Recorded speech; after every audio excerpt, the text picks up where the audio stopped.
قرآن کے تصور شفاعت میں کسی بندے کو کی شفاعت ہونے کے لیے اللہ تعالیٰ کی 2 اجازتیں ہونی چاہیے. پہلی اجازت اس کے لیے جس نے شفاعت کرنی ہے. اللہ کے اذن کے بغیر کوئی شفاعت نہیں کر سکتا. اور دوسری اجازت، پہلے خدا اس کو اجازت دے گا کہ جس ہستی نے شفاعت کرنی، اور خدا ایسا کرے گا. اور دوسری اجازت خدا کی کس کے لیے ہوگی کہ اس کی شفاعت کر سکتے ہیں آپ، کیونکہ سب سے بڑا رحمت والا کون ہے؟ اللہ ہے. کچھ لوگوں نے دین یوں بیان کیا ہے جس میں اللہ تو اس لیے اللہ لوگوں کو پسند نہیں آتا چونکہ سمجھتے ہیں اللہ پکڑ دکڑ کرے گا قیامت کے دن اور رسول اللہ اور ائمہ چھڑوا رہے ہوں گے. یہ جہالت ہے. قرآن فرماتا ہے اے رسول یہ جو آپ نرم ہیں ان پر فَبِمَا رَحْمَةٍ مِّنَ اللَّهِ لِنْتَ لَهُمْ، اے رسول یہ اللہ کی آپ کے کو دی ہوئی رحمت ہے جس کی وجہ سے آپ اتنے نرم ہیں. اللہ رسول اللہ سے بھی زیادہ نرم ہے. اللہ مولا علی سے بھی زیادہ نرم ہے. اللہ امام حسین، امام حسن سب سے زیادہ نرم ہے. اللہ کی رحمت کا کسی سے کوئی مقابلہ نہیں ہے. کیوں لوگوں کو اللہ پسند نہیں آتا؟ اللہ کو بنا ہی ایسا ڈراؤنا دیا گیا سب کے سامنے.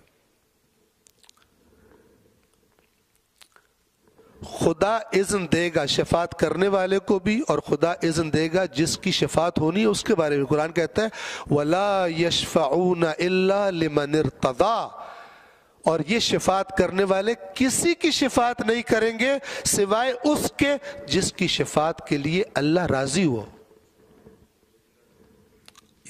یہ تصور ہے نہ کہ زبردستی شفاعت ہو رہی ہوگی وہاں پر. اب جب قرآن انٹروڈکشن دیتا ہے اللہ کی کہ سارے کے سارے اختیار کا مالک وہ ذات ہے، پھر خود بخود کہتا ہے بندہ کہتا ہے کہ میں اس کے پاس کیوں نہ جاؤں، اس کی بارگاہ میں، کہ اگر وہ روک دے تو کوئی ہل بھی نہیں سکتا. اگر وہ منع کر دے اور اس سے مجھے کہے مجھ سے ڈائریکٹ بات کر.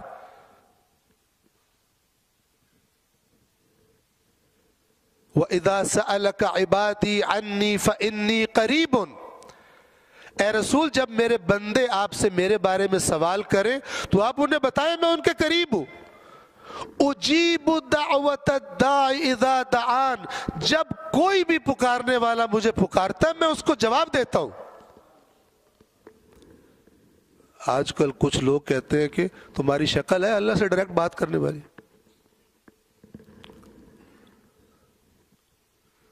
پتہ نہیں کیا بیماری ہے.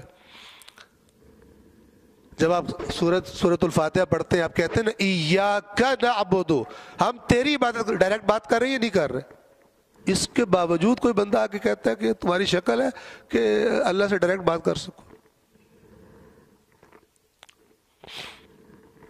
قرآن مجید سے دوری کہ عوام بہت نقصان اٹھائے گی. قرآن مجید نے بتایا ہوا ہے کہ اللہ تعالیٰ قبول نہیں کرے گا ہمارے مولویوں نے یہ کہا تھا. تو اگر مولویوں نے کہا تھا تو پھر تو تمہارے شاعروں نے کہا تھا، تمہارے خطیبوں نے کہا تھا، تمہارے پاس قرآن نہیں تھا، تمہارے پاس ائمہ کے فرامین نہیں تھے جن میں کہا گیا تھا کہ اس قرآن کو پڑھو، دین کی بنیاد اس پہ رکھو. اس کے بارے میں تم پروپیگنڈے کا شکار ہو گئے کہ یہ تو سمجھ میں ہی نہیں آتا اور اس کی طرف توجہ نہیں کی. بس عبادت کی توحید یعنی عبادت صرف اللہ کی ہے، اور استعانت کی توحید یعنی بغیر اذن خدا کے کوئی کسی کی کوئی ہیلپ نہیں کر سکتا. اصل صاحب اختیار اور اصل جو مددگار ہے وہ کون ہے؟ اللہ تبارک و تعالی کی ذات اقدس ہے. صلوات پڑھیے محمد و آل محمد.